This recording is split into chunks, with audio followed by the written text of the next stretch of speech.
Hey everybody, it's time to swing. We're still swinging, and I'm your host, Thomas. In the day, family, we got OG Percy up, family. OG Percy said he a real OG Crip, and he like that. All right, they don't know what they talking about.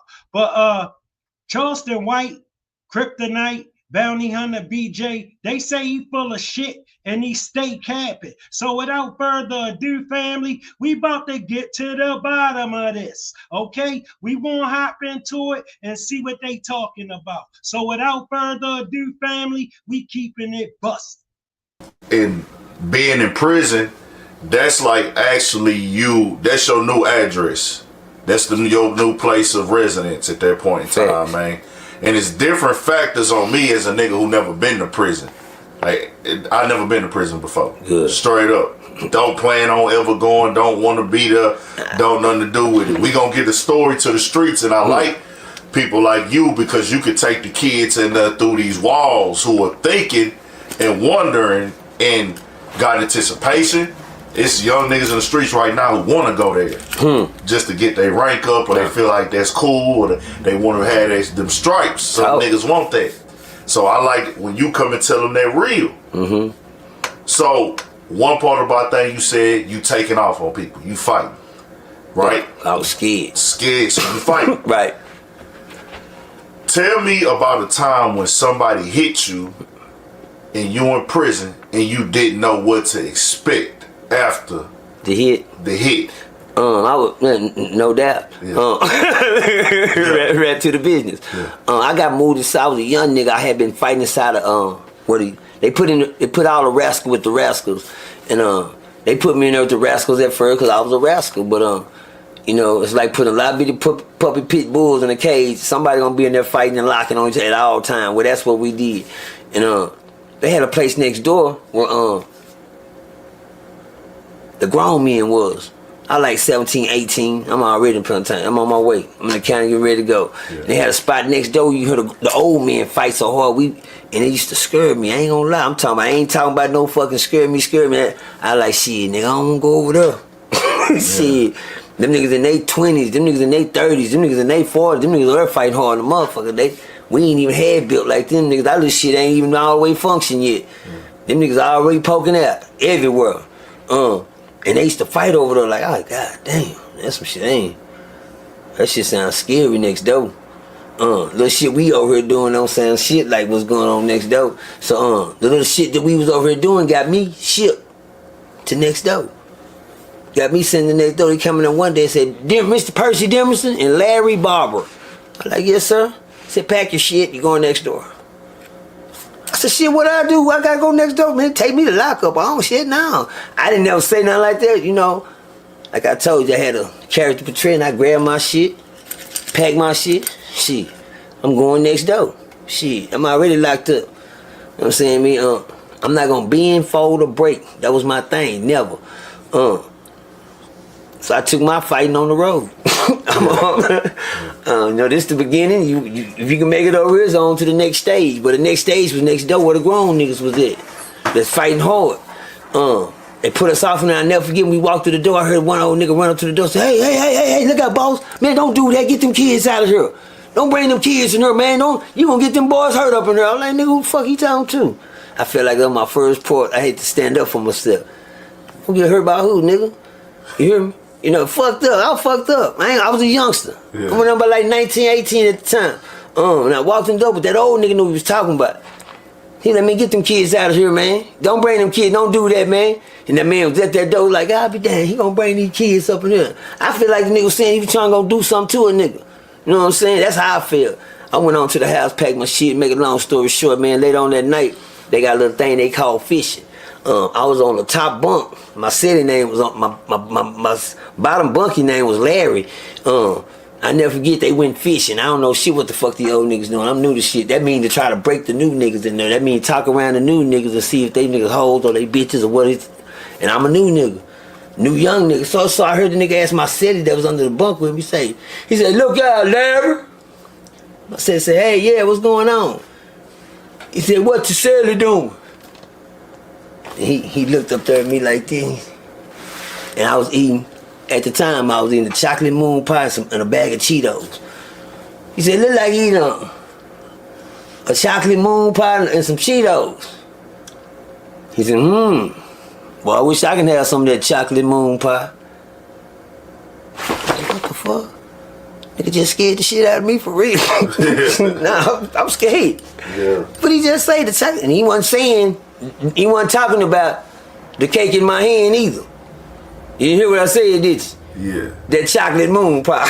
What the fuck? This whole ass nigga, they nigga fishing deep now. I'm scared for real. You know my eyes went open. Yeah. I said, so I know, shit. I gotta stand up for myself. Fuck. I went to the bar. I said, look out, homeboy, I don't play no games like that. I don't play no motherfucking games like that, nigga. So, this when the mess jumped in. They knew I was the new nigga. I heard some of the instigators went on. Ooh, shit. You got you quiet down there now, Boss Hog. I don't know who the fuck Boss Hog is. They call him Boss Hog off the Dukes of Hazzard because he was a big old fat big motherfucker. I ain't know it. Nigga look like junkyard dog. Yeah. And so he said, oh, nigga, you shut up. Nigga can have some of that chocolate moon pie. I said, like I told you, homie, I don't play no games like that. Since you bumping, let the doors be the bell when the doors open. They were like, oh, shit. Oh, shit. Everybody went to talking on the run. A lot of niggas got to talking and talking. I got instigators. Oh, he got you quiet now. You ain't saying nothing now, nigga. Young nigga came in and shut your bitch ass up. I'm like, shit. I'm like, he ain't say nothing. The next morning when we came to get out, now I already said let the doors be the bell. That mean when the doors roll open in the morning, they let you out themselves to go eat breakfast. Whoever's talking that shit when them doors open, nigga be coming out fighting. You just meet me right there when that door open. You understand me? Now I already threw the shit in the air last night, but hell, I don't even know who I was talking to. That's the game. That's the catch to it. We was in the cell talking shit. I don't know who I'm talking to. I don't know if this nigga this little, this big, this wide. I don't even know what to look for when the doors open. But anyway, the doors open. I came out, had some goddamn shower shoes on. I sit in the thing in the kitchen. We started eating. I'm looking around. So I had my partner. I said, say. He out of his damn I said, who was that talking that shit last night? Which one of you niggas? He said, he out of his mind, family. He was woofing at somebody all night and came out in some shower shoes. it was them niggas over there right there. I said, what? He said, the table right there. I said, oh shit. Shit, dog. Well, if they don't say nothing, shit, I ain't gonna say nothing. I'm just being honest as I can be. Yeah. You keep it in 1,000, man. You keep it in 1,000. I'm just 19 years old. These niggas grown goddamn men. Niggas over looking like Luke Ferrigno and shit over there in the corner. Them big old ones sitting up there like that. Oh shit, them the niggas that was up. That's the nigga. Which one, boss? I said the big one right there. Now I had a big homeboy that was in there. He called them Stacks. Real quick, family. Just keeping it real. That's how it be when you a little kid and hit that yard and realize you here with nothing but grown men. Stack was so big, you stack cups and shit on his chest. But make a long story short, I called myself trying to play a little chess. Running her to Stacks. I'm a new nigga, young nigga. I don't know no better. I feel like he's one of my big homies. He about that nigga size. He'll look out for me. It's a big nigga. So I went. I said, say, look, I Stack. Did you hear that shit that nigga was talking? Point blank, like it or not, nigga, you got something to prove. To me last night, he said, yeah. And one thing about Stacks, he taught me to have that Rat Den, the character that I played, had to come to life now. Okay. Yeah, we getting to it. I know I went around and around. I'm going around, but I'm getting to it. The character that I played had to come to life now when I went to Stacks. I said, Stacks, did you hear the nigga in there talking shit to me last night? He like, yo. He said, yeah. He said, you need to go in there and handle that. Nigga, you ain't see how big that shit is? I'm coming. No. So I didn't want to say nothing. He said, you need to go in there and handle it. So he had our dude, well, put on your cape, nigga. You going in, you hear me? And I didn't, I like I said, I'm going to go. So I looked down, I said, I ain't got no shoes. I ain't got no shoes for this. I got shower shoes on. I still got the slides on. Yeah. The nigga reached up under his bed and said, hey, here, put these on. Put something on, get you some grip. God damn. Damn, this nigga ain't finna help a nigga or nothing. You know what I'm saying? You wanna help? Now I'm showing you where the game got real at. This is the game where you learn, nigga. that watch how you try to play people, because niggas already on top of their game.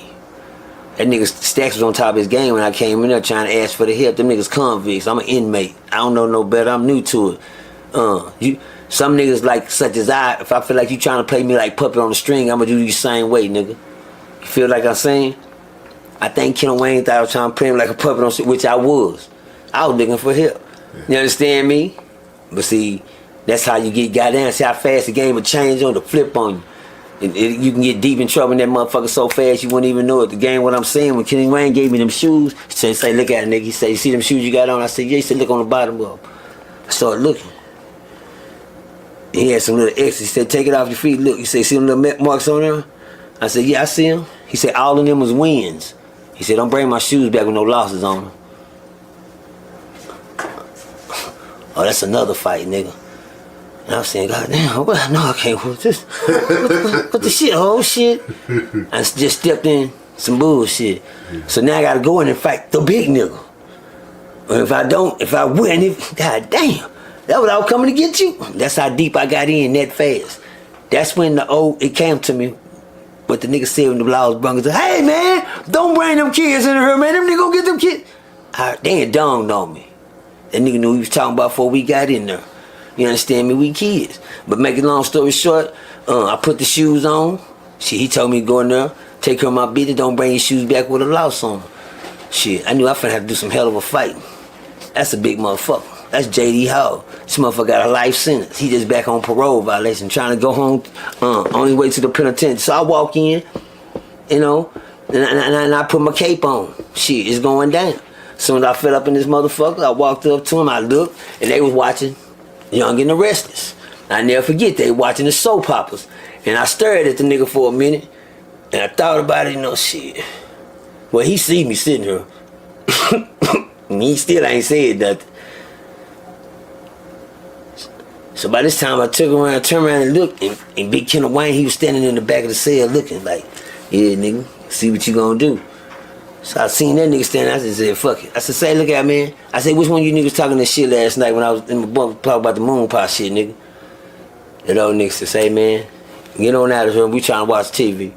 I swear to God, brush me out like I wasn't shit. He don't know, nigga, I'm at the tip of my toes right now, nigga. You know what I'm saying? But then, like, I took that, well, shit, he don't want no trouble. So, I bagged out. He don't want no trouble. Then I look back at Ken Wayne and nigga say, he don't want no trouble, nigga. Take care of your business. So, I said, say, nigga. I said, nigga, don't never talk no shit like that. Yeah, bitch.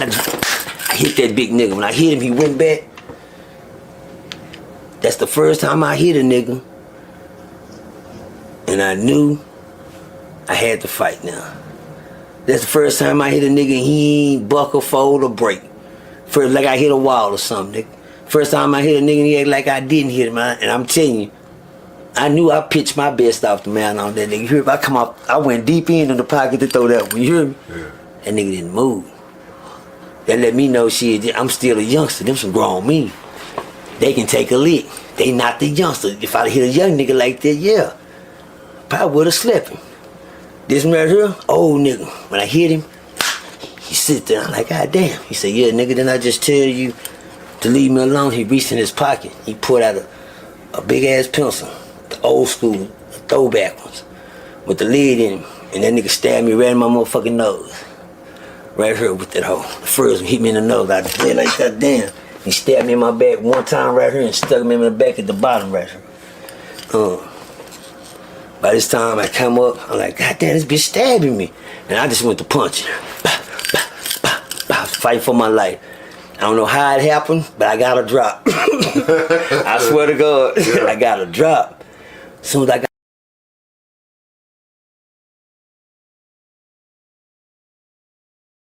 got the drop, he had two dudes that was sitting at the table he was watching the soap operas with. When I got the drop, I turned around, one dude jumped off the table and punched me right up under my eye right here with a bad motherfucker. Bam! Like, God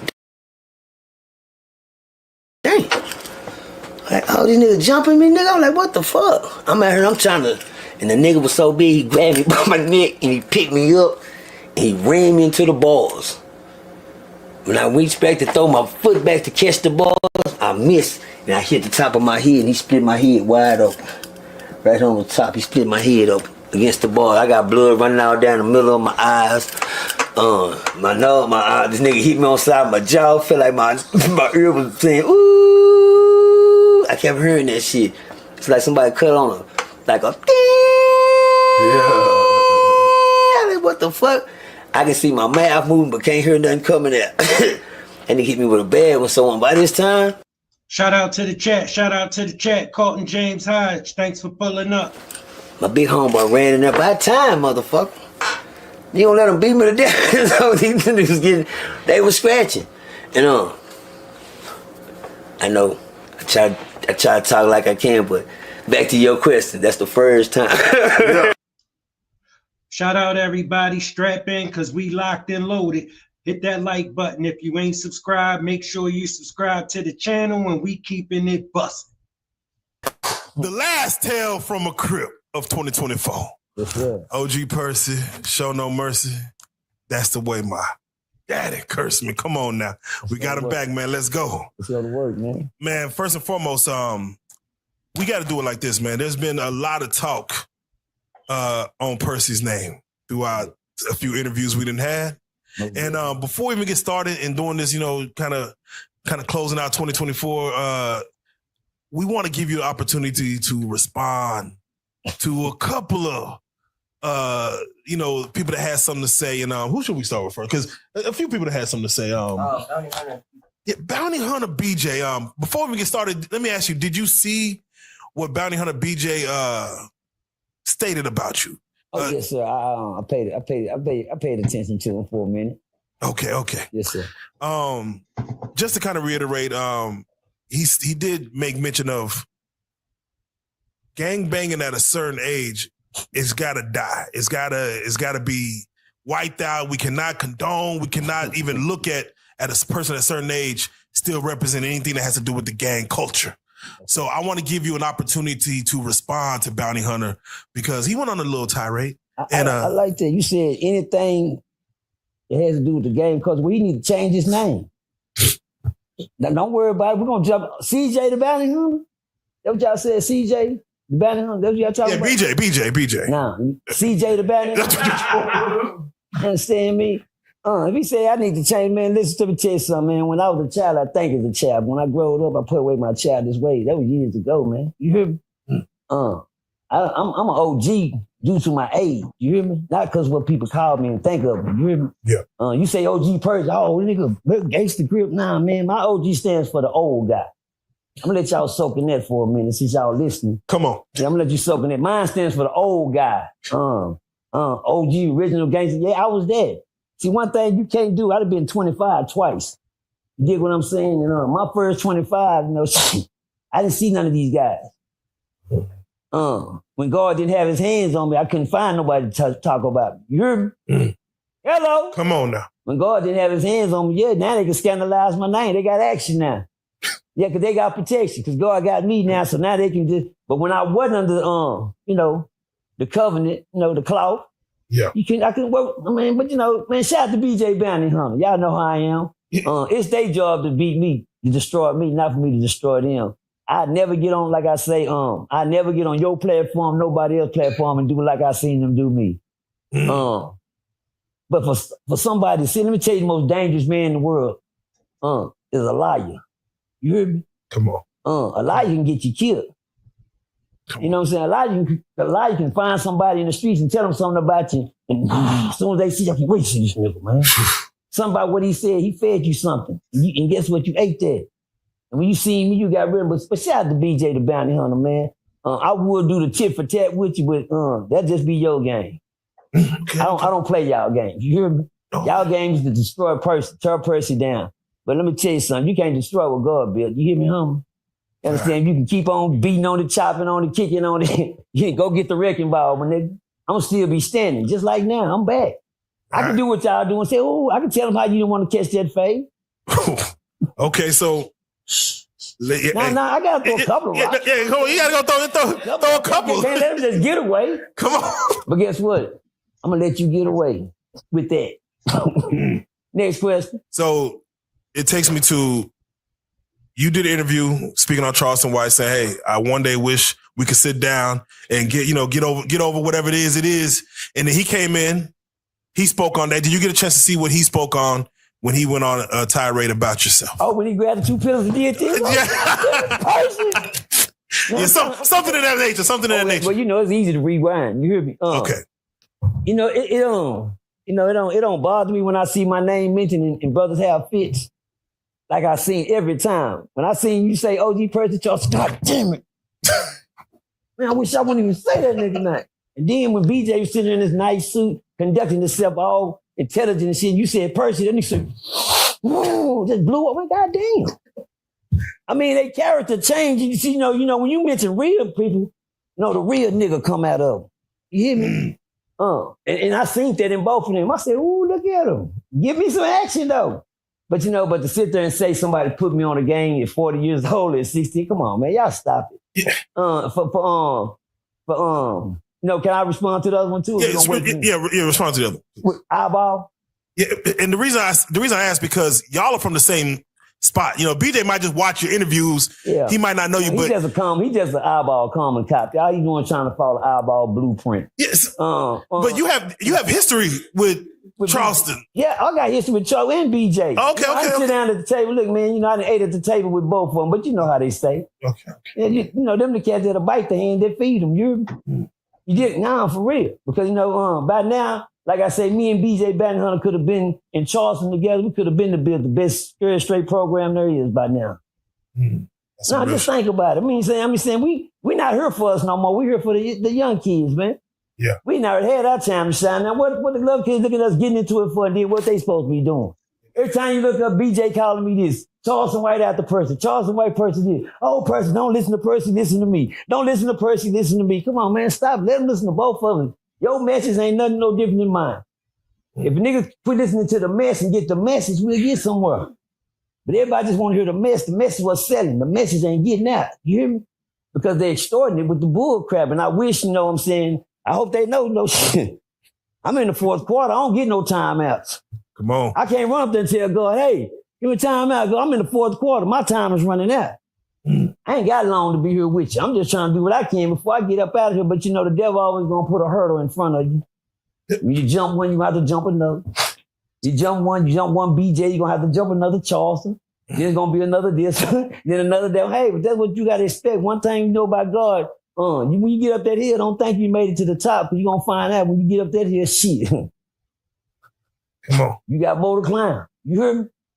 From the outside looking in, it seems like everyone wants the best for everyone. They're just very they keep criticizing. It seems because they don't want the best. They ain't how you can't pick a fight then try to be a friend. Which one you gonna be?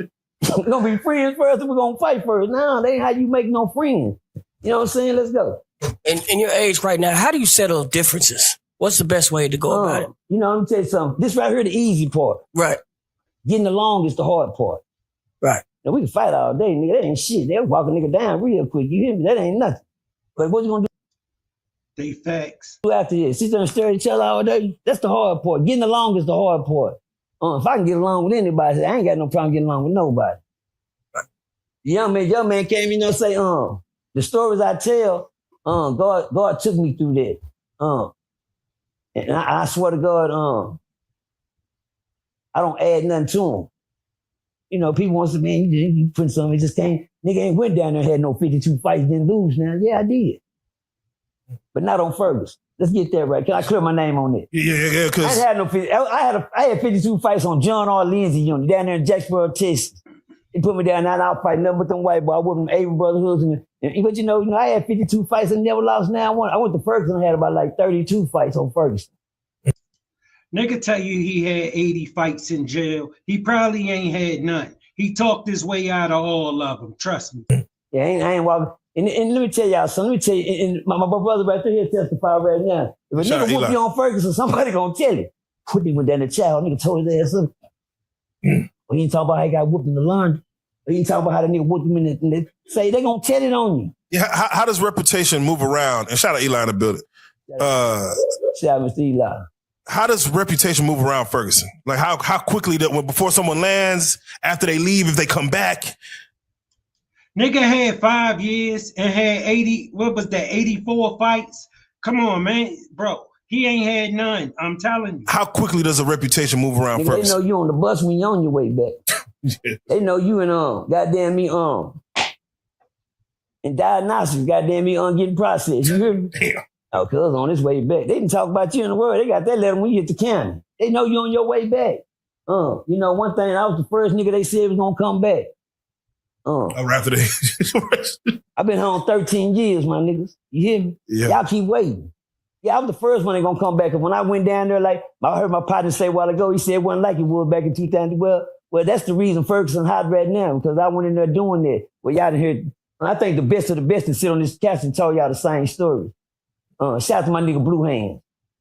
Yeah. Oh, yeah, shout out Blue Hands. Ooh, Been through I here. know it. Shout out Blue Hands. Yeah, Shout out to Blue we got to Hands. get him back. We got to get him man, back. Blue Hands was a real one. Blue Hands had a life sentence down there. He was down there 27 years before I got there. You hear me? Yeah. Youngster, he was raw with him. That's why they call him Blue Hands. He gonna tell you when, he like he told y'all sitting on the couch, Ferguson won about that when I got there. He right, nigga. When I got there, it was a whole bunch of bitch niggas and a handful of real niggas. But when I left that bitch, it was a whole bunch of real niggas and a handful of bitch niggas. You hear me? So let me get this straight. Your junkie ass showed up and turned all the bitch niggas into real niggas. Okay? I don't know. feel like, not to praise prison, because one thing about prison, there ain't nothing to beat, man. I ain't never want to go to the plantation again. You understand me? But one thing about it, when you come in and you stand on being a man, niggas will run y'all first real quick. Yeah. You know, you say you over there 2 or 3 years, nigga, you be gone a week over there. You hear me? Yeah. You fool when you hit that place. You dig what I'm saying? Yeah, and guess what? When I got there, I felt like I had worked too hard to get to the penitentiary. I did a lot to get to the big house. Yeah. I was trying to go to prison. I ain't gonna lie. I didn't want to go no more state jails, no more transit units, none of that. Nigga sent me to the big house, and goddamn man sent me that paper said Ferguson. I said, oh shit. I wanted to go, but not, send me to a Beto or something. You hear me? But Shout out, family. Smash that like button and we keeping it busted. OG Percy. Yeah. And you make it well known that no Crip or no gang member they don't do anything for the community. Nah. You showed last week you took a kid from juvenile when you helped him out. But let's just talk about that, because OG Percy, right? He's a Crip, right? Yeah. And you feel as though He's a 52-year-old Crip. He's a 52-year-old Crip.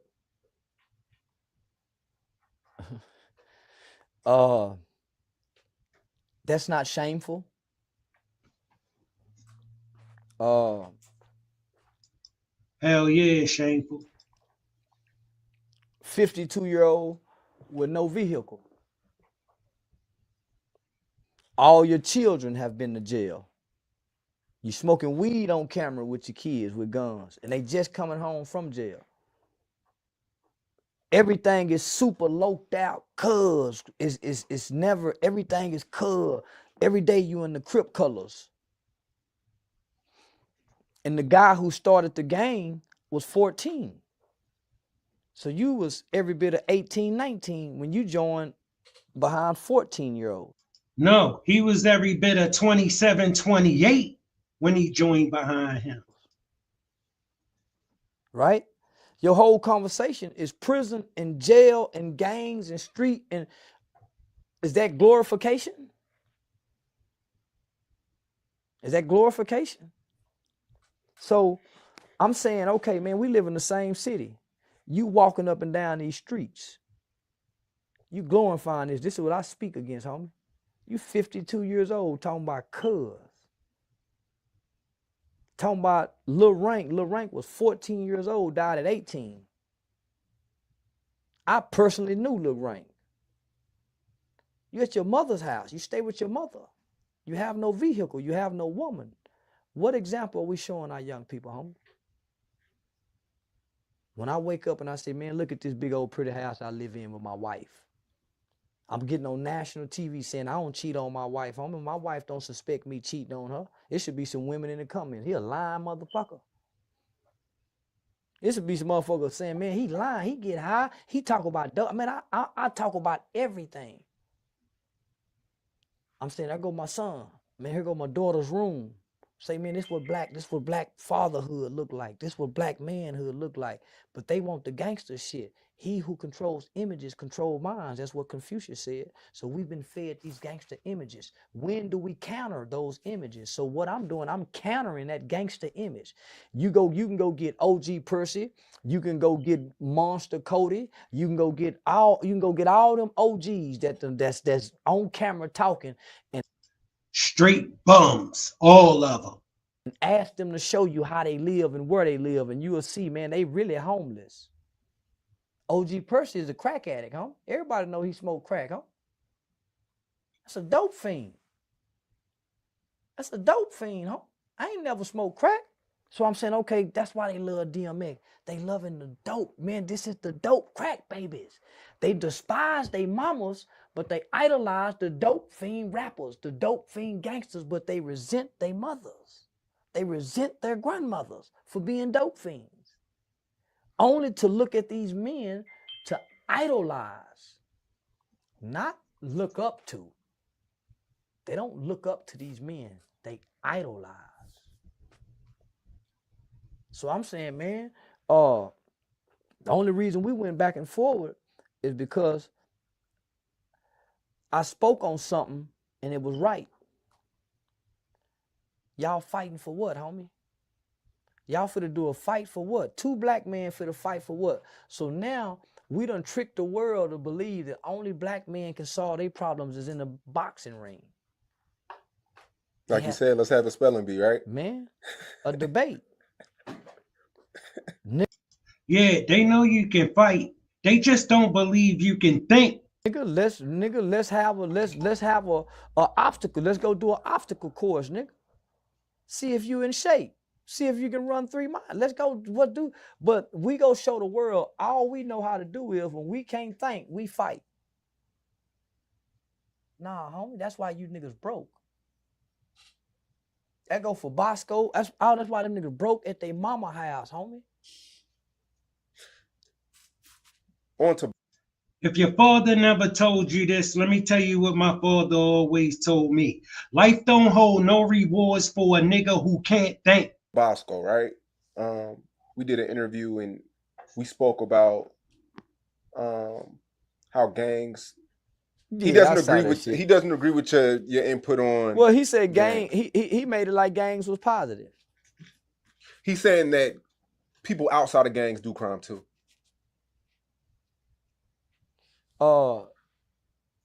We ain't saying about what gangs do crime.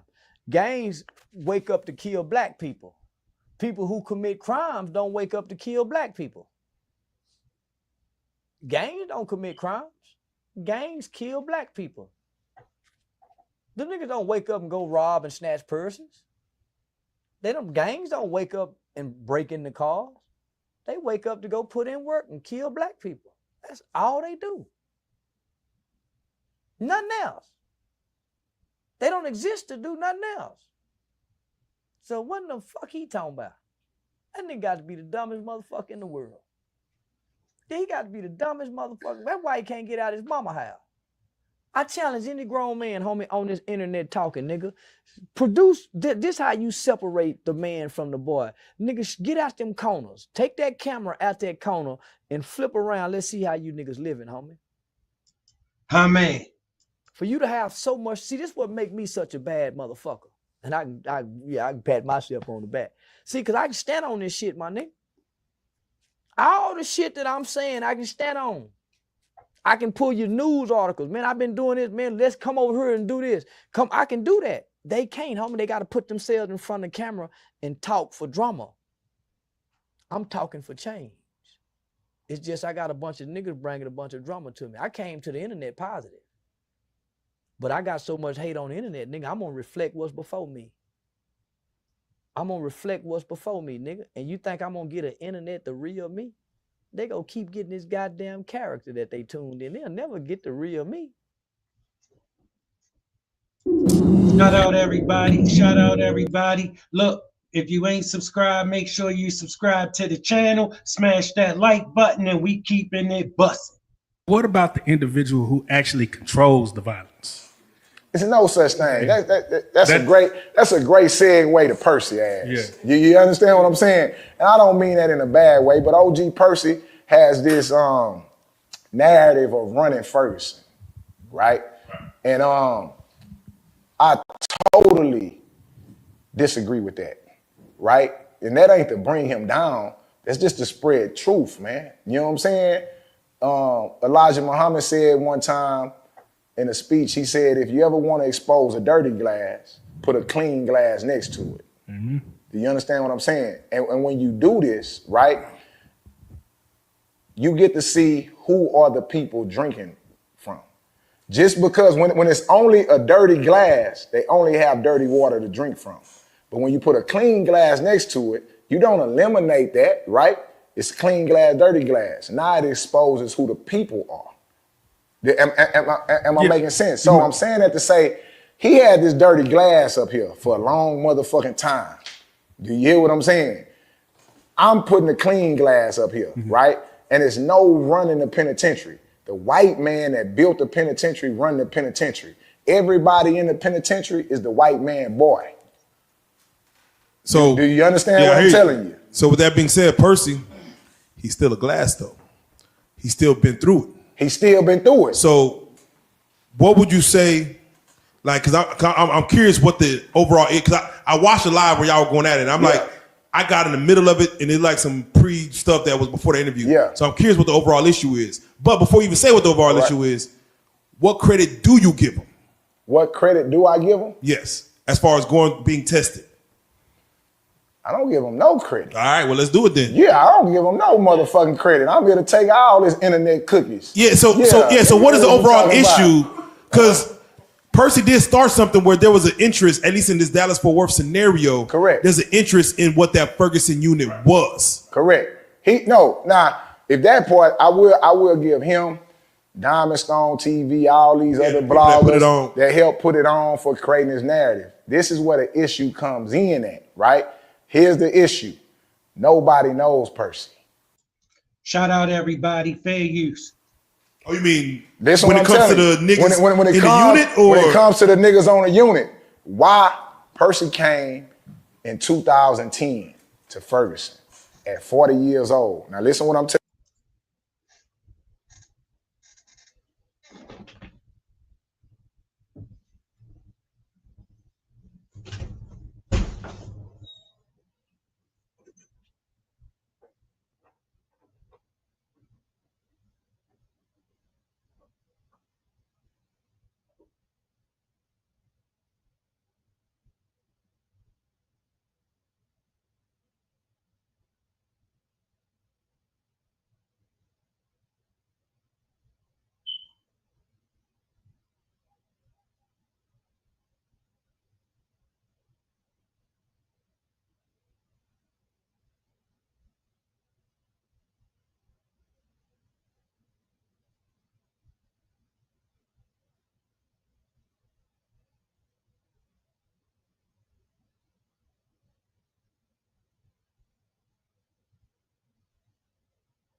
people to fight because of your age.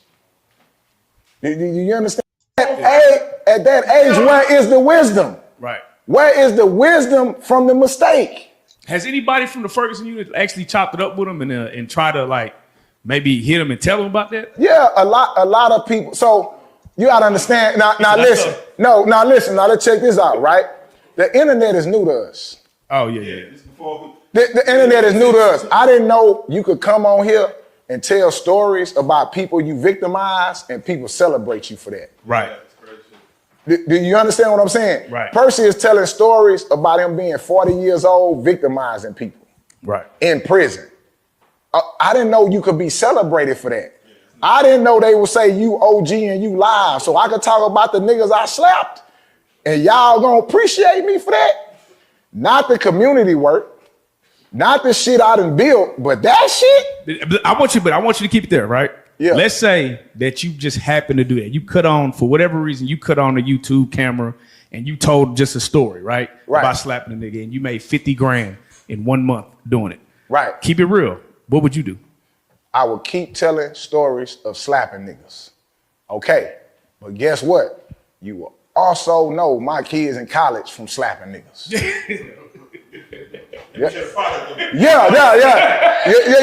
Do you understand what I'm saying? Right. I'm like, is we not gonna look at the result of this shit?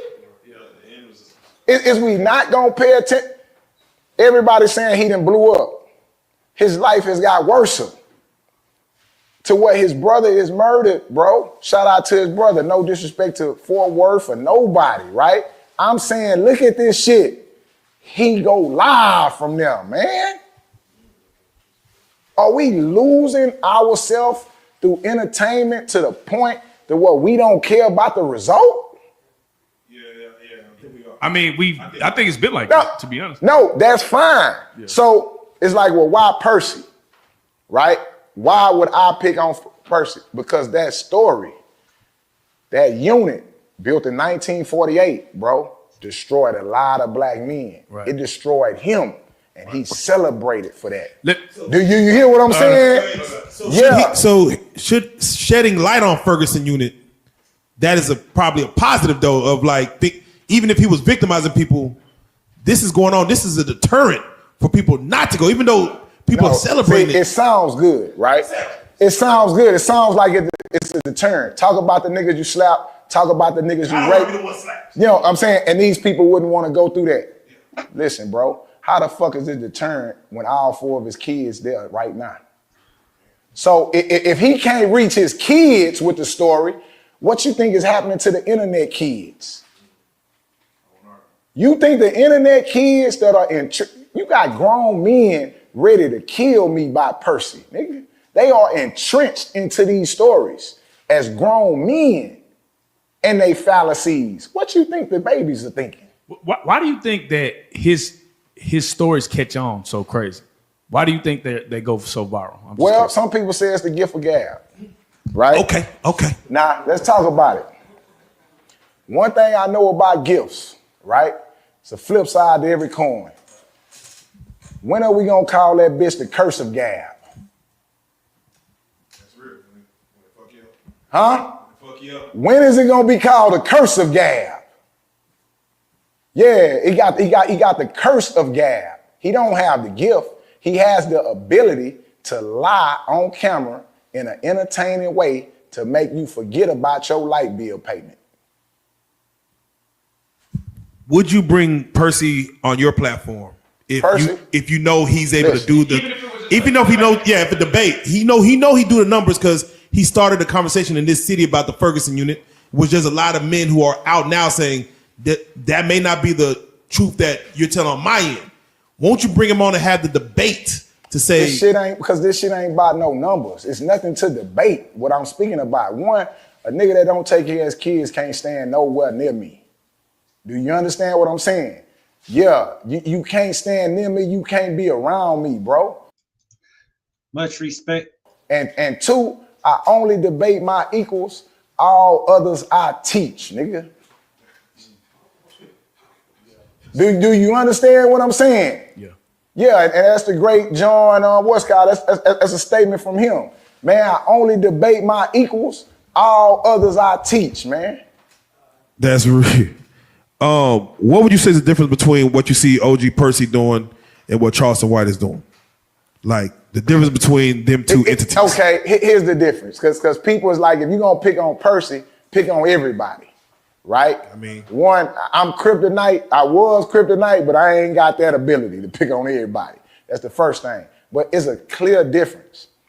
Charlston White is saying he is playing. Has anybody heard Charlston say he is playing? Yes. Has everybody heard Charlston say this is a character? Just said it yesterday, today. Right? Yes, I am offensive, but I tried the route of not being offensive and y'all didn't care. So now I'm on here playing, right? So y'all can learn something. Yeah. That's Charlston White. OG Percy say he ain't playing. OG Percy saying he a real Crip at 53. He a real gangster. This what gangster shit look like. This what you niggas ain't understanding about gangster. But he is playing. But he's saying he not. Am I making sense? I know exactly what you mean. Okay, so when the camera is cut off, yeah, y'all wrong for letting that nigga sit on this couch. I'm gonna say that once again. I know that's y'all homeboy. I mean, I know y'all affiliated with him, but listen, not wrong in the sense. Do you feel like we should vet the people who get on the couch? I do not feel like that. But when he come up here and a nigga that gave him a ride, the nigga that gave him a ride sits on the couch with him. Now listen, let's talk about it. This nigga to make it to the interview, he need a ride. And the nigga who gave him a ride gets to sit on the couch, right? And then this nigga sits up here in his despair and we call him a legend. Now, I'm not saying, I know we want to honor people and shit like, but I'm not finna bullshit niggas. Do you hear what I'm saying? This man is a legend for getting 1 million views on YouTube. Listen, if that's what it looked like to get 1 million views, I don't want it. I'm trying to put it in perspective. I'm not trying to say he didn't accomplish nothing. What I'm saying, he has been rewarded with nothing. Right. Do you understand what I'm saying? But let me ask you this, right? Because do you think that, and this is what I see happen a lot with people, right? When they do go viral. Right. Now, you know what it is. It's like a rapper that gets a hit song. Do you actually give them what you want to do, or do you stay within the thing that made you go viral, right? And so do you think that some of it is, now I have to conform to this character because this is what is making it hot? Or do you feel like that's in his heart that he wants the message he wants to speak? You said he is a glass, right? Yeah. I'm not telling him to change nothing. I'm just here to present a clean glass. Okay. Do you understand what I'm saying? Let's debunk some of. So what are some of the information that he put out there that you would like to correct? Let's do that. Like, what's some of the information that you feel like is just incorrect about the Fergie unit or what he's saying that you want to? Just one thing in particular, man. Quit playing. You went to prison at 40 years old. You was a loser. Quit making like this is a success thing. Okay, the next thing is you ain't have fights. You instructed people to fight because of your age. Do you understand what I'm saying? Quit playing and glorifying at 40 in prison. Now, you got channels on here that expose people, right? It's some big channels on here that expose drifters or people getting money out of people and stuff like that. I'm trying to present a clean glass, bro, because this narrative of Ferguson is bigger than that. You weren't in there at the time of at all. No, that's two different eras, right? It's two different eras. And what I'm saying is he tells the story in a compelling way to where a person listening wouldn't understand that didn't happen. He on there talking about he fought 2 Bloods in one day. Like, what the fuck? Nigga say he had 50 fights with white boys. Like, I see that. I'm like, it sounds sensationalized. It sounds sensationalized to a 39-year-old man who never went to prison, right? What does it sound to a 15-year-old kid, King, who's watching the internet every day? True. I need to start whooping white boys. True. And I'm even more curious of what it sounds to a person who's actually in there who know that shit like that wasn't going down like that.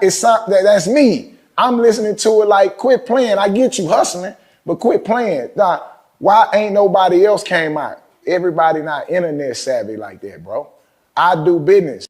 See, because they don't know If he got in 82 fights, that's 82 niggas that would have tried to kill him. I'm here to do business, and I'm here to stand on the business. The OG gotta die, bro. The OG mentality gotta die. Do you consider yourself OG? Nah. Why? Because OG to me, you have to put in some kind of work. So imagine when I say that, I navigated myself. You saying crime? Crime. Let's transfer the words. Yeah, crime. Yeah. Because you put in work every day. Yo, if you beat a nigga up, what you think he gonna do? You think he just gonna be all right with that? Well, he can't beat you. In the morning, you might decide you want his breakfast. Later on tomorrow night, you might decide you want some butt. He gotta get you the fuck out of here. Notoriety or something. Yeah, you got to put in some kind of criminal act. Yeah, I got to be scam likely times 20. Scam likely scam 20. You got to have some kind of criminal act to be considered OG. They got to die, bro. Agreed. Do you understand what I'm saying? Agreed. When do we become the real men? Yeah. When do we become the CEO? That's it. We celebrating failure. Yeah. Even though I'm the hater, fuck it. We celebrating failure with this. That don't mean he gotta stop. Nigga, he ain't gotta stop, but he could never stand next to me. In no shape, form, or fashion. Yeah, that was gonna be my next question. But no, but you can go on with it. Yeah, no. Kaka said, is there a situation where you could see, not saying a resolution, but a coming together of what he's about and what you're about? Okay, here's the next thing. I think the resolution for this is like what's happening right now today. More voices are able to speak up. Not voices against Percy. I'm the nigga. Family, I just wanted to make a point that, listen, this ain't about no type of shape or form glorifying no prison. All right, listen, Percy tell a lot of prison stories, and I hate when them guys do that. All right, because that kind of stuff is few and far in between. You're going to spend most of your time bored, going out of your fucking mind, trying to figure out how to handle what you're going through. Against that bullshit. But other people telling their stories, whether it's OG Hollywood, whether it's Daco. Shout out Hollywood and Daco. Whether it's my boy Slugger and Austin, shout out Rock. Dewbeard, shout out to Blue Hands. Other people able to tell their story. Somebody need to come and tell you that's the most miserable place on earth. Blue Hands came on here and he didn't glorify that. Thanks. Right? But that's the difference. When Charlston turns off the camera, right? He got a house, a wife, and his kids. When OG Percy turned off the camera, he got crack rock, bro. Real life. All right, family. Hope y'all locked in because we keeping it busted. Yeah, I'll tell you who wasn't over there. Who wasn't over there was OG Percy. OG What's up, Percy man? wasn't over there. Yeah. Hold up, man. Hold up. We not over there. Hold up, man. Here we finna go down a rabbit hole, man. You're gonna be considered a hater, man, when you get in that on that topic, here. Man. Now listen, we on Ferguson Chronicles and you say we gonna tell the truth, right? Man, this nigga OG Percy was not on Ferguson when it was rocking and rolling. When it was Gladiator Unit, he was not there. You know what I'm saying? He was not there. In 2003, the state of Texas implemented a Safe Prison Act, where they cleaned up all the prison systems. They did not want no more of that shit. When you come through the door, you get checked. They did not want none of that fuck, fight, or bust a 60. Remember that? Yeah, they did. Loud and clear. Loud and clear. Yeah, you had three options. You know what I'm saying? Not only told to you by inmates, but told to you by guards, told to you by lieutenants, and even told to you by some wardens. You got to figure out what you going to do at that back gate. Is you going to fight? Is you going to fuck? Or is you going to bust a 60? You know what I'm saying? That was your only three options when you coming up in that prison system in the 90s, right? And in 2003, they wanted to get rid of that. You know, the same way they do no bullying and nothing, right? Or nothing like that. So, man, that nigga Percy came to Ferguson in 2008.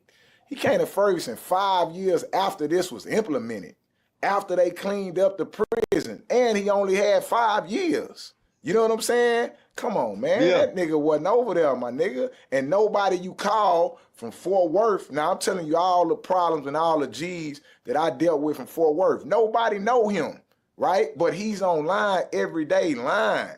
You know what I'm saying? He's using that he was on Ferguson at a period of time, but he making it like he went through what we went through.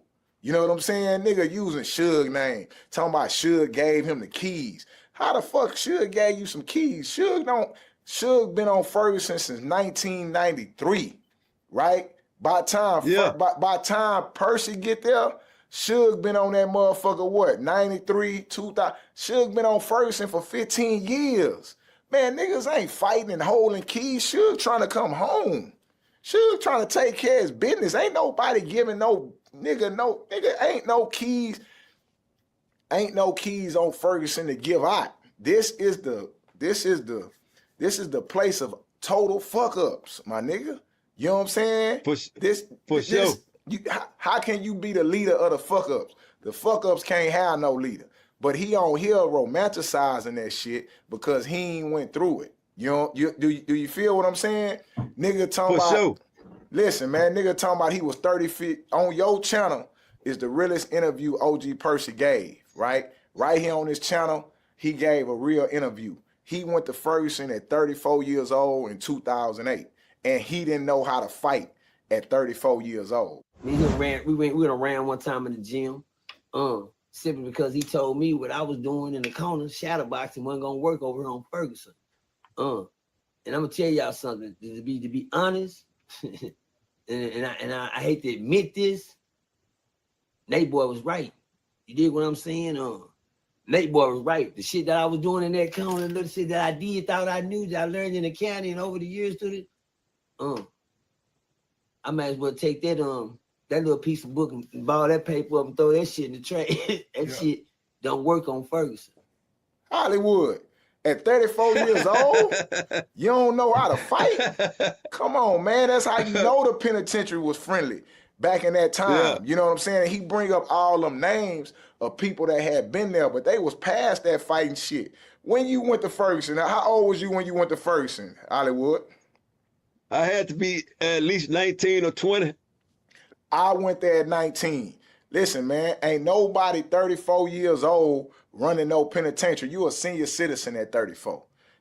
And that ain't no lie. I mean, they respect you, but nigga, you ain't running shit. He talking about that's facts. He talking about he finally made it to the big house at 34 and he was getting it on. Man, nigga would have beat Percy back to preaching. Yeah, it's no way that nigga would have got beat back to prison, man. There's no way that he could do that. Now, I get it's the internet, and I get that I'm a hater from saying that and speaking the truth, right? That, hey, he's lying and he's entertaining people, right? I get it, I'm a hater. But listen, my nigga, how you ran Ferguson, right? And you was the leader, and you ain't take no losses, and you ran shit, right? But you get out, and the light bill beats you up. You can't make one car note. It beats you up. How gangster is you? Nigga, you know what I'm saying? This nigga 54 years old, living at his mama house, telling lies on the internet about being a real nigga. And he done disappointed. You know, when it comes to gangbanging, right? We have like a guy named OG Percy, and he say basically he gangbanger for life, right? I was hoping I was gonna sit on this blue couch and that fucking name didn't even arise in this conversation. You mean YG Super? That's that nigga name. Super off of PJs, nigga. Ugly ass nigga. But go ahead on, man. But my question was, when you're gangbanging, is it one of those rules where it's like it's for life, or because like you're saying you're trying to change your life, but is it one of those things that it's got to be for life, or it's? I'm gonna tell you like I tell a lot of the bloggers, Big Jeff. Knock that shit off, man. You smart and sure that you a king and you a man. You understand that. Them niggas just be talking. First of all, nigga, again, most of these niggas ain't even raised your kids. Niggas got your kids putting pistols and bust you upside your head while you sleep and all type of old shit because your parenting ain't right. Which means you ain't right. When niggas don't look at that, they come on this internet and say what they want to say because the internet gonna believe it, bro. And if you a kid 1,000 miles away and you looking at this ugly nigga on here telling you, yo, nigga, it's gangbang for life with me. But then when them cameras is off, that same nigga just gave you that influence, don't got a car, don't own shit, ain't set no boundaries to lead you to show you nothing good and positive, but you following this dumb nigga. That ain't OG, bruh. That ain't gangster shit, that ain't gang banging, none of that shit. And I get tired of that shit, bro. And that's the shit I've been running from, not to get on this internet and battle, because I shut them all down. All them pussies. I shut them down. Can't fuck with me. In real life, and don't want to fuck with me on this internet. But that ain't my character, bro. That's not me. So that's why I separated myself from them, and I just do my thing. I don't speak on them cats' names, none of that shit. I just keep it moving, bro. But it's not right, because it's too much misguided influence on this internet to our youth, bro. Too much. What would you tell OG Percy to do different than what he does? This nigga ain't hearing me listening, huh? What would I tell him different? I really, it's like you can't tell a nigga like that nothing different, because his mind was fucked up coming in the game, nigga. How you gonna be 40 years old and let a 16-year-old, 17-year-old nigga tell you, I'm putting you on, cuz? I'm gonna make you a Crip. So you see the mentality there? So how do you explain that to a man with a mind like that? That's not OG shit, bro, but that's the world that these youngsters want to believe. Okay, fuck it, I ain't gonna take it from them, but I'm here to give you the truth and facts. That's not it, that's backwards. Right. First of all, 17-year-old niggas don't put 30-year-old, 25-year-old, 28-year-old niggas on. 17-year-old don't tell a grown man shit. Right. It's the opposite way around. You get put on during them time of eras, 16, 15, 18 years old. You know what I'm saying? Mm-hmm. So, and really, and honestly, actuality, bro, this would be my advice to answer your question, based on you asked it and out of respect, is stop lying. As far as the characteristics of the gang-banging field, nigga over 50, and this go for not just him, all you niggas over 50. All you niggas over 50 on this internet to continue to profess you a gang-banger. A1, you ain't in your hoods like that. You ain't even active with the young niggas who's really active. You ain't even around them young niggas, because you niggas don't want to go to jail. You ain't even got it in you to go sit down in jail. You damn sure ain't got no fight in you like you be claiming on these internets. You ain't got that kind of fight in you. That 15, 20 year shit that you still dreaming on. Man, leave this shit alone and let's change the narrative, bro. Well, why not let's all come together? If all these niggas so be real cats, then why not the real dudes? Let's start getting together city to city, nigga, state to state, communicate and take this shit and change it in a whole nother form, another way. We still can get the bag and get the money. Right. We ain't gotta be stupid to be on here with the buffoonery and the bullshit. Feel me? Integrity can still get us money. Intelligence can still get us money, man. A brain can still get us money, man. But niggas refuse peace, bruh. So instead, they'd rather come on here with the controversial shit and fake like, oh, I'm this. Man, that shit just irks me, bruh. Just irks me, man. But yeah, that's my advice, brother. To any of them niggas, over 50, even over 45. What are you niggas still gangbanging for? What are you proving? Or are you really a gang banging? Because one minute, some of these cats, they holler about they banging, then nigga holler about God and church, and niggas are singing religious songs, and niggas got on suits with dirty brims, and you know, I don't know, man. I'm just saying, I'm the messenger, nigga, and I shoot back. You feel me? It's just crazy to me, bruh. So, shots fired. Do you believe there was anything good about gang banging at all? Hell no. And check this out. This is the main camera right there. Boom, bam, bam. I got it. I got this. Right. I'm a professional. Right. I said, boom, bam, bam, main camera. Right. No, my God, oh. Question. Gang banging out there, youngsters. TV land. Listen, man. I'm telling you, sitting here on the blue couch, bro, from a real OG, bro, who really, really done it with the best of the best. Keyways, Damus, Crips of Los Angeles, bro. Crips and Bloods from all over, man. Different states. It was generated in this game, man. We all get to a point of our age and a point of our life where we grow, man, and we think about the things we've done in past tense. If someone is trying to tell you who come from that life, and he's trying to tell you, youngin', that ain't what you want. You gotta stop and take the time to fucking listen and not make that mistake. Because once you make that mistake, it's too late. See, one thing about this era and y'all don't get the chances we got. See, we can knock a nigga head off and go do 5 years and come home and kill another nigga and go do 5 more and come home, kill another nigga and go and do 7, 8 years, come home again. That's 3 bodies. This is long before the 3 strike shit kicked in. So you had real niggas like, not just me, niggas in Los Angeles really have this type of jacket, bro, and have this type of assault system in a resume, bro, because it was like that. And then we knew the system. We knew how to play from a murder to a manslaughter, from a manslaughter to a battery, to assault and ADW, assault with a deadly weapon. So we knew the system. And then the system wasn't as broad as it is now. The laws wasn't as broad as it is. So now once the laws became strict, that's how they tied down us, because they knew, okay, we got to stop these bloody 80s. These niggas became too volatile on us. They got out of hand. We wasn't expecting that. So the laws got real, real harsh. So just knowing, coming from where I come from, it's always going to be my advice. From my change of being a father and getting out of the game, it's always going to be my advice to push peace, to push change and growth for you youngsters out there. Because this y'all era, y'all time, man, and y'all can do something totally different than what we done, bro. Y'all don't got to do this shit, homie. You don't got to make no nigga think you, oh, this is going to make you a man and make you tough. No, it ain't. Right. That nigga only raise his kid, but you raising your son and you trying to gang bang. You more than the man that nigga is. You don't even recognize it. You living 2 different lives and don't even recognize it. You trying to take care of the responsibility of this child and still claim a hood. It's plenty of us that done it. Plenty of us out there doing it right now today, youngsters. You got to make a wise choice. It's either them kids or them streets. Go home to baby and them kids, especially if you got it right at home. Go home, man. Fuck them goddamn streets.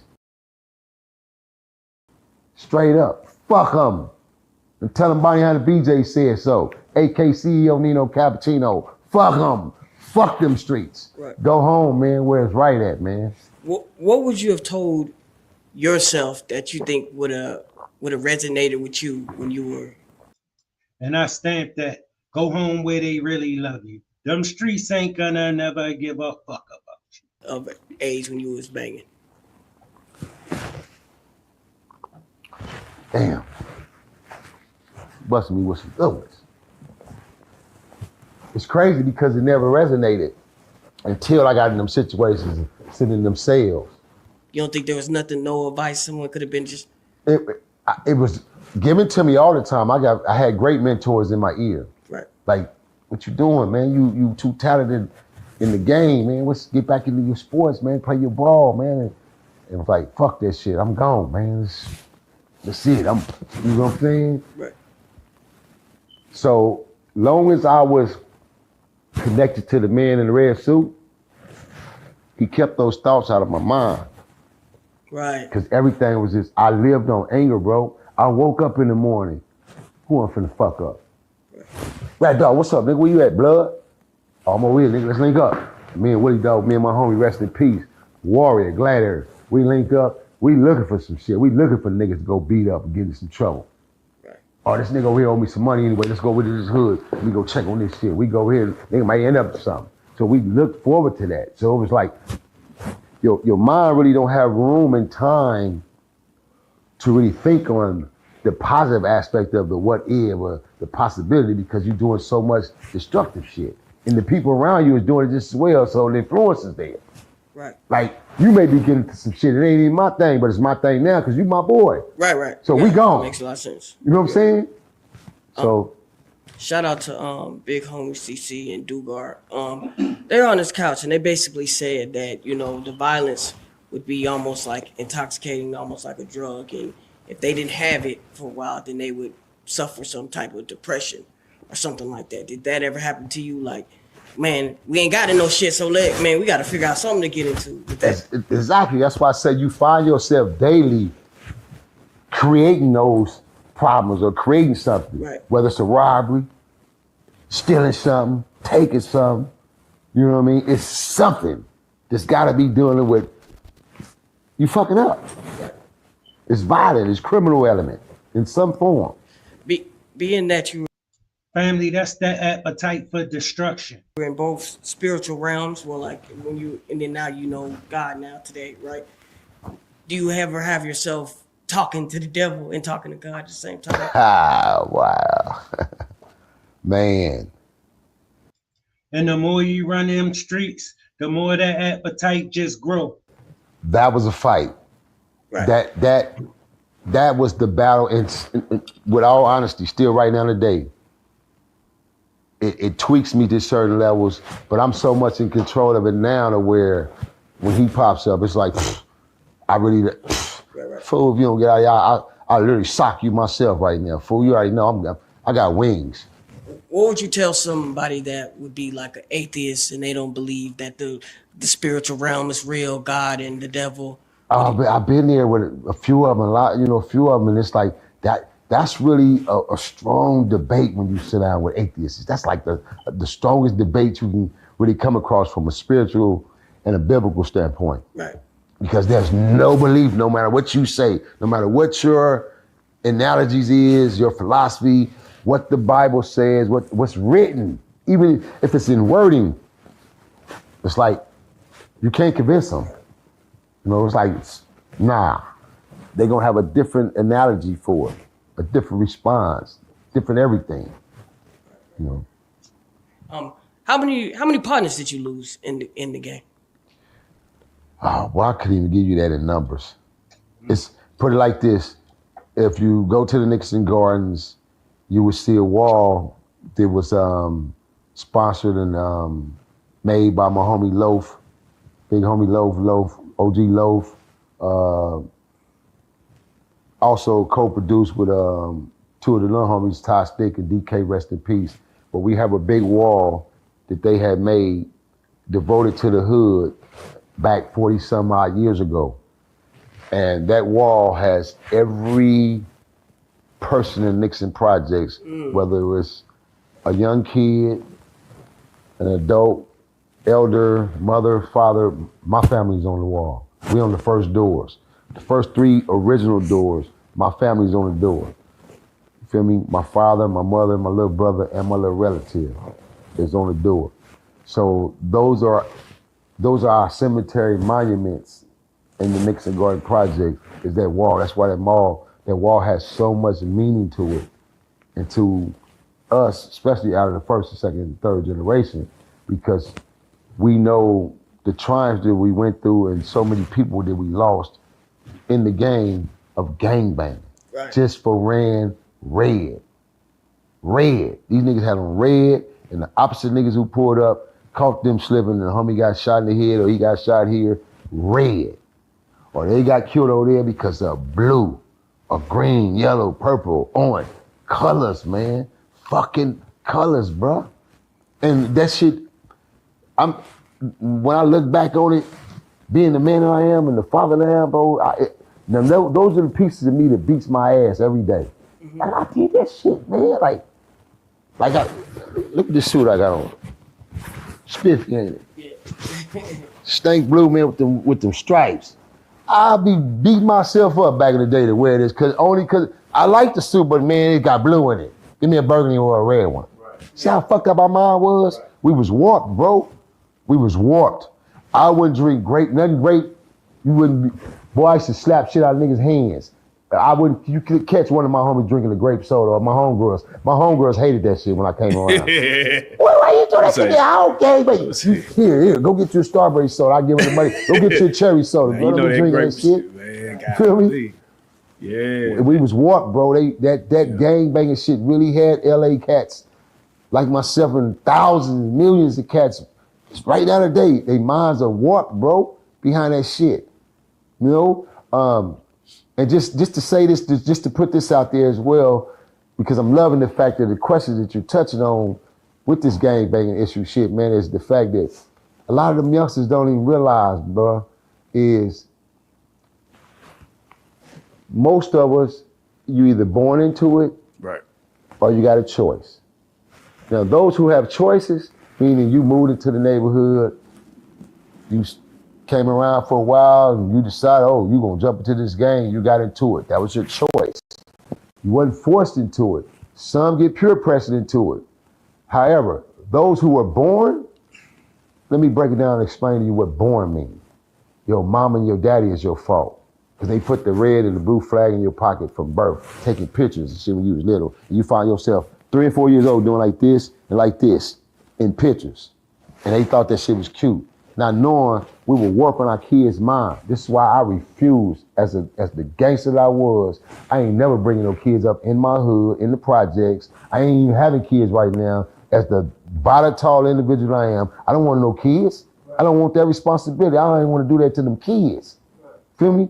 So it's like, I didn't want that, bro. I knew I wanted to have a home setting and be a father, and I knew I wasn't at that level yet. So when it happened to me, and it wasn't forced upon me, but it was something that happened that became a part of my change in my life, I knew, okay, damn, this is where he wanted me to make the choice now. You know what I'm saying? But it's like, these kids don't understand, bro, that if you wasn't born into this shit, which the majority of the world, you got into it by choices. You wasn't born into it. You can say what you want to say, out of towners and from different states. Oh no, I was born into it, big homie. Oh, my homie was, your homie wasn't even born into it. It was bought to them. Right.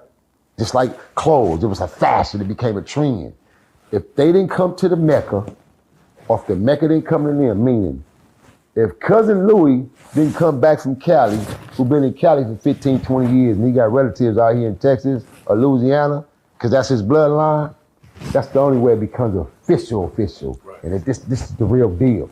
We got bloodline here. Right. Feel me? Right. If it ain't that, man, it's that bullshit. So let me ask you this, right? You see a lot of gang culture now online with the streaming, these platforms that are putting it online. What are some of the messages that you've seen that has misconstrued what you feel like gangbanging stood for, or just some false ideologies that they're putting out there? What are some of the things? Well, some of the things, Jeff, is primary one. I just had to do a video, and I'm glad that I was able to have this interaction and have this communication with this brother, this young brother, not putting his name out there. But I had a young cat get at me, bro, last week. I had just got off the phone with you, and I happened to check my messenger and looked at my DM, and the young cat telling me, OG, put me on, man. Put me on. Now, I could take this message two ways. Is he getting at me because he know my grind, he see my hustle, and he want to get out in the entertainment field with me? He want me to put him on musically. I could take that in that fashion. But me knowing my mind and my mentality and knowing the streets, I read it just the way it was.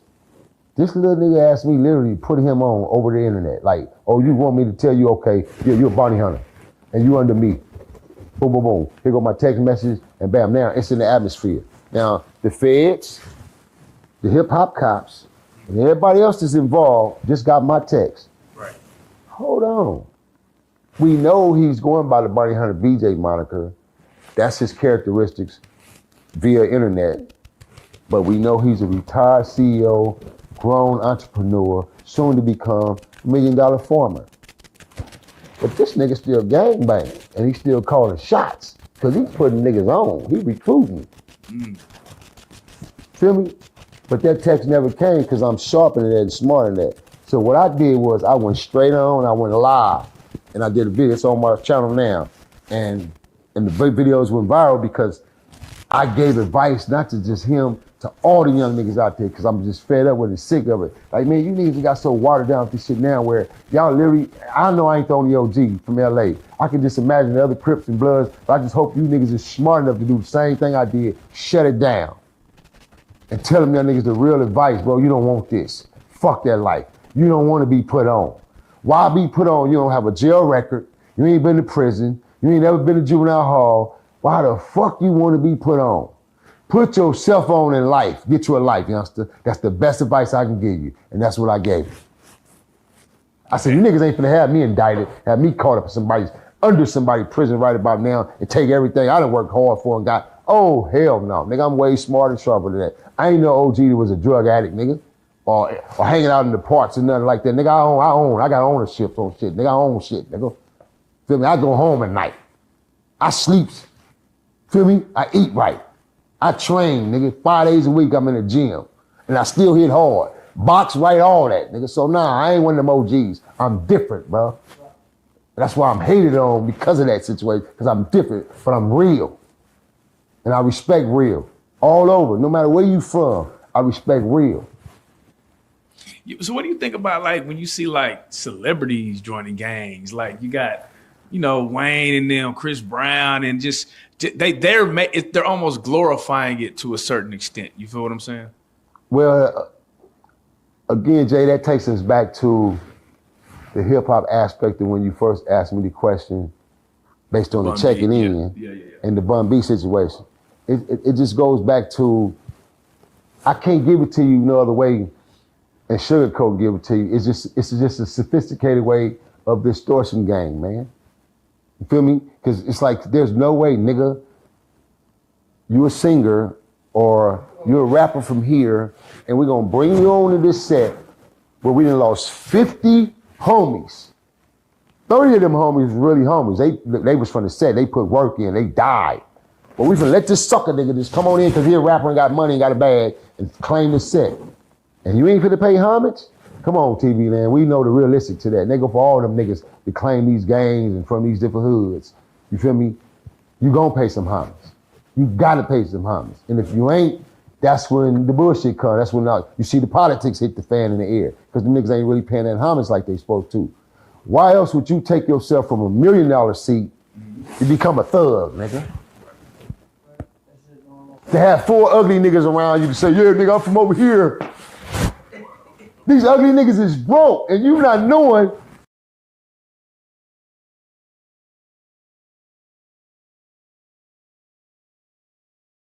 they plotting on your stupid ass. Right. So the first time you get out of line, okay, I already know where he lay his head at. We know where one house is. He got 2 of them, but we know where the house where he party at already. We coming to get him. So you stuck. You feel what I'm saying? Right. How do you feel about like the people that represent Cali right now on social media? For instance, like Whack 100, and do you feel like he does a good representation of that, of Cali?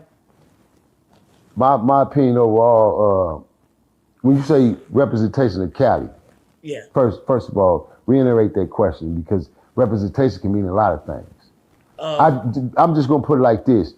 Me personally, my professional opinion for anybody, any of these niggas on the internet with the stupid buffoonery bullshit, it's bullshit, bro, because it's misguidance to our youth. But let me say this though. Some of these cats, like him. I don't think he promotes. I don't think he do, and that's my problem with Whack, man. If you ain't gonna lead them right, leave them alone, man. Whack promotes. No. I'm saying not just him. I'm just saying period, right? Now I'm going back to that. I'm saying now let me say this though.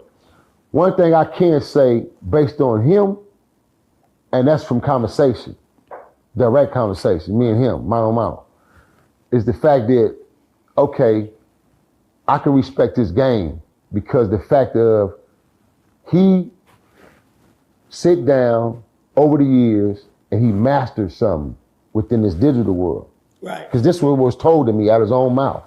So this is why I'm not gonna get on this couch and disrespect the nigga and go ham on him, go upside his head, none of that shit. Even though I can and I will if I chose to, but I'm not gonna do that, bro. I'm gonna keep it professional and I'm gonna keep it real bloody as a real Damu and give him his positive respect on that level because I had the conversation with the nigga. So when I had the conversation with him and he broke it down to me explaining, oh, see, no, big homie, listen, man. See, you OG niggas, you niggas is too serious. This shit right here, it's a game, man. It's a digital world. Yeah, it's a game to Whack, but them kids think he for real. It's entertainment. And when he said that word, that word stuck in my head. I said, damn. I said, you know what? He right. This shit made sense to me. So I looked at the Brick East, all these niggas is from certain niggas from Cali, and I'm going, okay, certain niggas is on that wave because they know that catch and they know how to play the internet to those levels.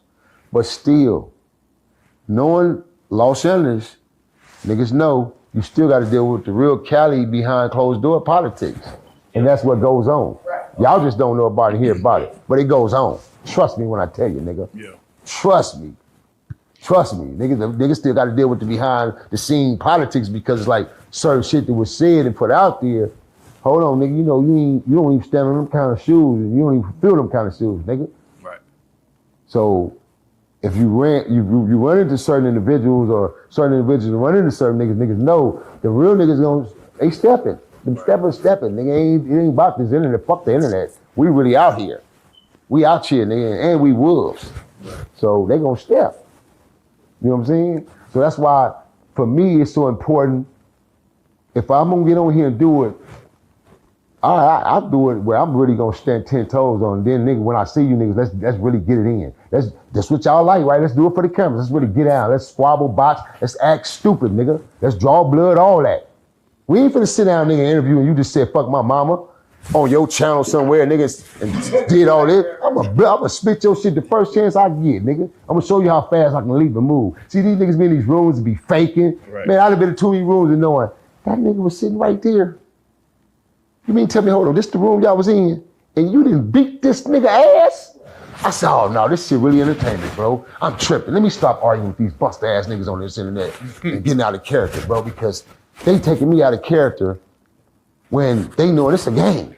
And I'm really trying to be serious about this shit. No, let me find my own lane. And that's what I did, bro. Right. Yeah. Find my own lane and I grew to this level, man. Now let me ask you this. You're not necessarily a podcaster, but let's just say you keep expanding your role in this media and you become a media persona. Would you interview a snitch like Woody? Is there, with you being, let's just say somebody who is a gang member, right? And then they do the podcasting. Is it a violation to interact with a snitch just on a media level? Because business is business, or do you still gotta remain? Hey, you know, Jay, man, that is a, damn. I'm glad you asked me that question, bro, because we talk about these type of things behind closed doors. We speak on it, right? Because our rulings. But damn, bro, because I'm a retired tax-paid citizen now, I'm not considered the gangbanger / shot caller gang leader now. I'm living in a different world. But because I live with morals, principles, values, it still withstands to me. Like that's your thing, that's your world, it's cool. I just don't gotta fuck with it. Cause my rule is my rule. Cause I wouldn't want that for my son. Like, nigga, I want you to stand on your ground, especially if you're out here fucking up, nigga. Stand on your grounds. So my rules gonna be my rules. So because it was so embedded into me and I was taught by the best of the best, that's the way I gotta go out, bro. So just to show you, I got to offer a situation and I shut it down to him, no, nigga, I ain't gonna fuck with it. And I don't got nothing against him. I think he cool. When he first came home, I'm one of the first cats he called to do some business with. But because you talking about who? You talking about Woody or? No, I'm talking about my boy Cash Money baby and them little brother Terrence Williams. Yeah, shout out to Terrence. But however, because of my situation and my name and just my dignity, everything, I said, well, especially right now, this part of my life, maybe in more years to come of growth, and I'm on one of them type of real platforms where I'm at that level, maybe I could see myself sitting down and probably interviewing somebody who has a real strong impact who came from the streets, such as a cat like himself, Terrence Williams. But the Woody nigga, nah, under no circumstances. For the simple fact, let me show you why. Now, the differentiator is Terrence is really a hitter. Right. He really came from that lifestyle. Me, how you know that Cap? You ain't grew up with him? Well, I know real niggas. And I can see it in their eyes. I know the tone of their speech when they talk. And the fact that he ain't no nigga, he don't brag and boast about the shit. He talk smoothly and he speak his mind and he speak about what he have been through and what he have done. However, his game plan was, he kind of kicked off the dead man syndrome. So now that's in the atmosphere of the world where niggas, you still good if you tell them niggas is dead. That don't count. Did they throw the rule books off? You know, like every now, you know, like in basketball, it's like, wait a minute. So that's what I'm saying. It's like he created the dead man syndrome. Yeah. Because by him having popularity and being somebody already from the NO and from them streets and then getting out and being somebody with a name, a brother to somebody's with names, so it just increased for him. Yeah. So here we go. If never been no internet, see, it'd be a different ball game. Yeah. He'd be dealing with the streets politics of the real niggas who's coming up in the streets who's left. Now he'll be dealing with that. A1, either protecting himself or proving the point that nigga, I'm still that nigga, because now the little new nigga's gonna test you. Prime example. You remember the scene in The Wire when Marlo threw his suit on and he went to the business meeting and the businessman tried to change him over? Yes. And he snuck out the party, and he went on the block, and the young nigga's like, fool, and he's like, looked at the young fool, he said, fool, you know who I am? He said, I don't give a fuck who you is. Whip that thing out, and yaha! And he got a skin over it and skinned him, he tasted that blood, he went, oh yeah. Oh, it was like, this is why I'm supposed to be. Right. Cause he was so embedded in this in the streets. You know what I'm saying? So it's like, bro, niggas got, this shit is real, bro. It's real, man. That's crazy. So let me ask you this, like, with the whole telling on the dead, right? When it just really in general, like, are there some rules that you feel like should be updated? Should be updated? Yeah. Well, y'all really putting me on the spot, huh? Oh, wow. Listen, man, the only way you can update the rules of telling and snitching. Not necessarily telling, it could just be any rule just in the just stop doing what the fuck you're doing to be put in that position. Get out of it, leave it alone.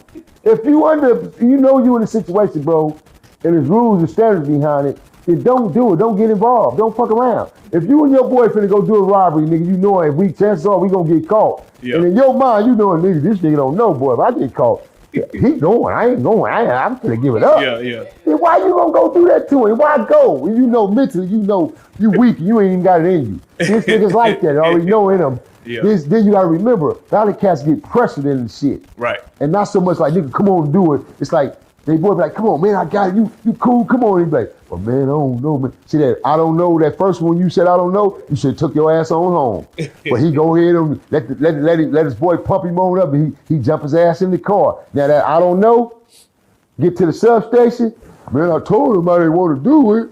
I done told her I didn't want to go. And there you go, see? Because he already said to himself, I don't know. So no, man, I just think changing the rules in the game when it comes to things like that, Jay, is you just leave it alone, bro. Y'all don't need to be a part of it and be involved with it, so you don't have to even bother with them kind of rules. And again, going back into the reflection of the question originally that was asked,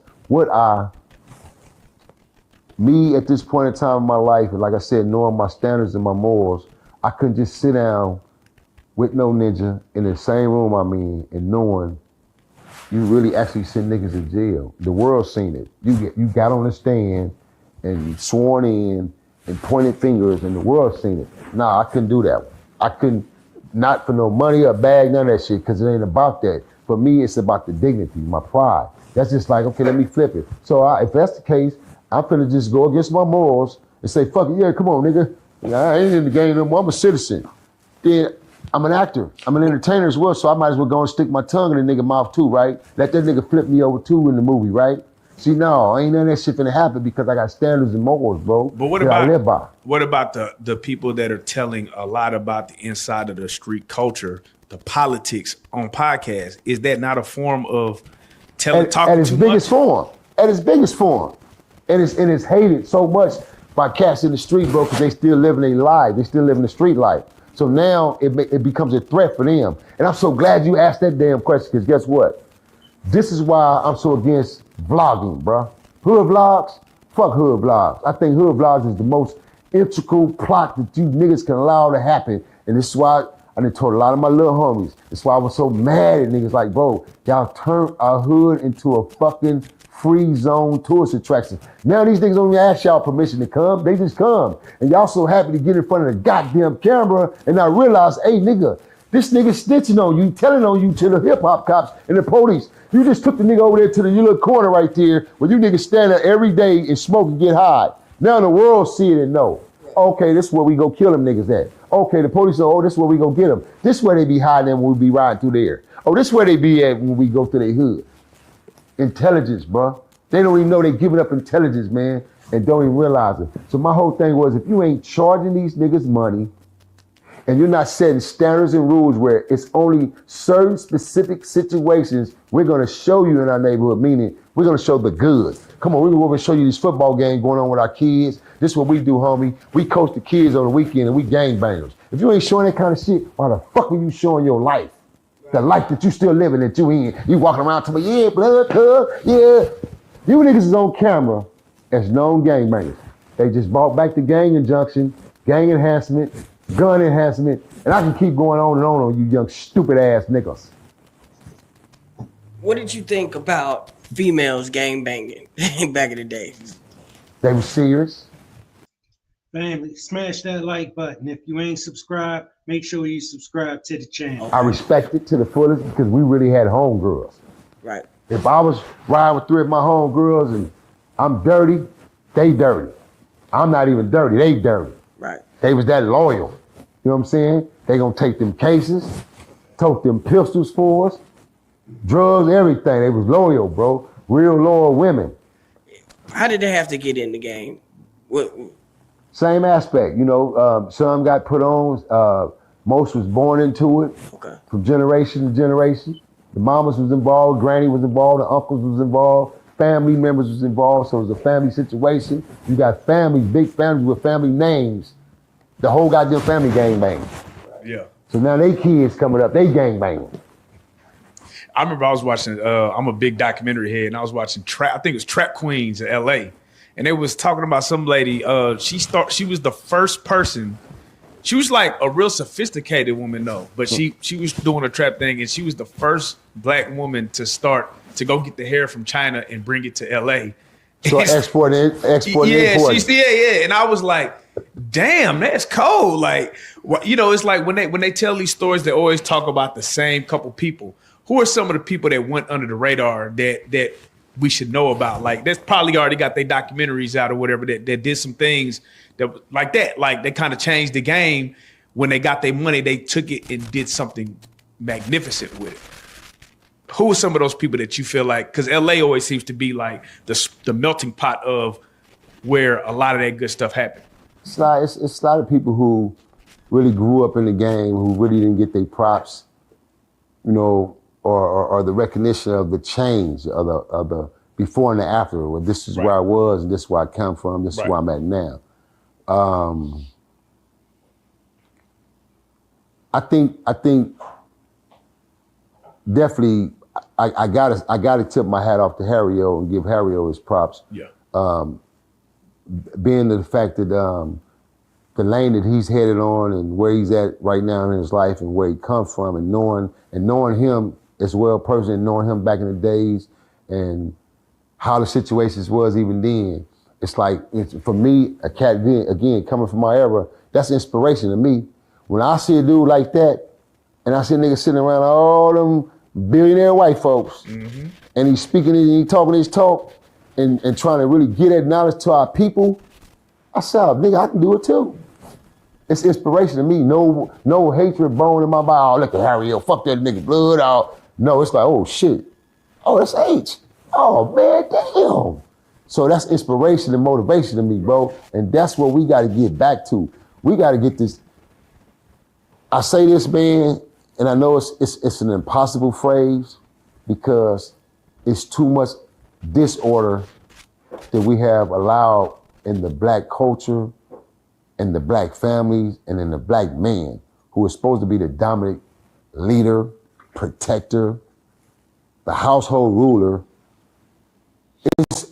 It would be almost impossible to get back to those things as a man because of so much destruction, so much interference and separation that came about, and the mind is so warped to where Dudes don't even want to re-educate themselves and revamp their mind for change. Right. Niggas can't even see change in themselves. Right. It's like our people so stuck on the impossible because of the lack of education. But if you go educate yourself, you'll realize, oh damn, the impossible wasn't never there. It was always me. Right. I could have been possible. I've been thinking the impossible. You know what I'm saying? So it's like, it's sad, but just actual facts and knowing that, okay, damn, I see myself now in the world where my way of giving back is the knowledge that I get to these youngers every day. It's not so much more now my money, my contribution going to my hoods and these communities and feeding my communities and feeding the hoods. Because guess what? When we feed these hoods, we feed these communities, we don't do shit. We ain't changed nothing. All we did was fed somebody for that day. And because the communities aren't villages no more. See, all this in this room right here, we grew up with villages. Right. So let me break that down for you guys out there, TV land. Well, what you mean by that, Bunny and the BJ? Villages. Meaning that Miss Pam over there, she finna whoop me and Mikey ass because we went and got in that plum tree after our mamas told us not to, and that's her plum tree. She finna whoop our ass and then take us home to our mama, and our mama finna whoop our ass because this community is a village. Right. Everybody look out for everybody. Ain't no more of that no more. You better not touch somebody's kid right now today. Her little young ass finna come cuss you out with a knife or something knocking on your door. Tell me what the fuck you doing putting your hand on my kid? Because he's bad as hell, that's why. See, ain't no more of that. So because we don't have the substance or those things in the communities of thinking that way, I got to a point where I said, you know what? Then how do I help my community in any fashion? How do I help my city of Watts in any fashion of being on the levels that I am? Because it's not about the money. Because you ain't finna change no nigga with money. Now, you can change a lot of cats in a lot of ways with money if it's put in place as far as programs and resources. There's change there. But to change somebody overall, that's not gonna change nothing. So I said, the most thing that us OGs, like myself, and cats that's on the internet, this OGs who got their own platforms or who's getting on platforms doing exclusive main interviews and things of this nature, who's sharing their livelihoods, which is what I call it, my livelihood, but sharing their backdraft of their stories, of their lives. We gotta push the narrative, bro. We got to push the narrative to these youngins of what's real and what's facts, man. You know what I'm saying? We got to, bro. Or what are we doing? Because there would never, ever be change of us getting back to the way it really actually was. I could never see it being that way. I could never see us ever as the black culture being the way it was. Cats can't even speak to each other, bro, because there's so much hatred. You feel me? Yeah, that's a You see a stranger and immediately you niggas will lock eyes like, right. You know, I don't even know you, bro, but what you following up for? That's how much hatred we have instilled. Yeah, well, I always got shot like that, just off of the meme. Like, damn. You feel what I'm saying? Why do you think we don't value life? I mean, when you now that you're older, right? And I even sit back and think about this, and I just look at things, right? And I be looking at certain situations, and I be like, bro, we do not value life when you just start seeing all these young kids killing they, you know what I mean? You be like, God damn, he was how old? 13, 14, 15? You toting pistols damn near, you know, and you just sit back, you like, damn, bro. When you think about it and you boil it down into your head, is it money? Is it lack of community? Is it what really is it that led us down this path, do you think? Family, if you ask me, we got this uncanny, uncompromising love for fucking losers. For me, personally, because it's two categories that we have grown to depict. If you're gonna be loved in our community, you're gonna have to be a loser. Now, especially in this internet. On the internet, you got these niggas calling themselves killers. And I'm a killer, like, you know, like the little dude you just said, Lil Woody. And they will love you if you say you're a killer, a fucking loser. Nigga is a killer. No, man, no. Just because a young, stupid ninja shoot some more stupid young black niggas in the same community they grew up in, don't make that nigga no killer. No, he shot them niggas. You just No, he hard. He ain't scared to go to the penitentiary. They think it's something alluring and cool. Why? Because of these images. Shot some dumb niggas who got shot that day. So They'll make you no what's the killer. difference? Well, I'm getting, that's why I'm finna break it down to you. All right. So, to flip that, see, if you was a real hitter, you wouldn't be talking about it. Right. So I'm a hitter, nigga. So I'm not gonna sit here and go into details and tell you niggas all the things that I done did in my life and what I done done, and yeah, nigga, I'm this and I'm that and I'll do it again. Then what's the point of my redemption? So as a hitter, and you coming out of that lifestyle, and you really know you have devoted yourself to something, and now you want to take that and you want to take that to teach. Like, nigga, this is what you don't want to be. You don't want to be a hitter, because being a hitter is consequences. Death and prison or revenge. You could be a hitter, right? And decide, okay, I'm done, man, I'm on out. But you forgot about that young nigga who you knocked down years ago, got a son. Right. His son, 24 now. And that nigga's a young hitter. Right. He coming to get you. What are you gonna do? So it's a difference. So it's like when you hear these niggas, I tell my nigga, I'm a killer. Nah, you ain't no killer. Because if you was a killer and you was killing niggas and other killers gonna come get other killers. This is why you see another real man would rather not have funk with another real lion. Right. Yeah. Oh, damn, we finna tear this cage up. I know that nigga, he over there slobbering at the mouth, breathing hard too, just like me. Oh, shit. So it's gonna be more or less a respect factor. It ain't got nothing to do with fear. Yeah, so it's going to be a mutual respect. It's smartness. Two wise men, niggas that come to grips like, it's like sort of the choose your battle syndrome. You feel me? Right. And then you got some line niggas, just, you feel that, you in that line date, you just feel that way, then let's go. Right. Line and line, we going. Right. You know what I mean? So it's a separate, total separate category. You cannot sit here and be a killer and mimic this shit and put this in these kids' mind, and then you got this other kid thinking, oh, this nigga got all these bodies and he done did all this to these people and ain't nobody done nothing to him. And this is crazy because I heard this come out the individual mouth and say, well, look at me, I ain't got no holes in me.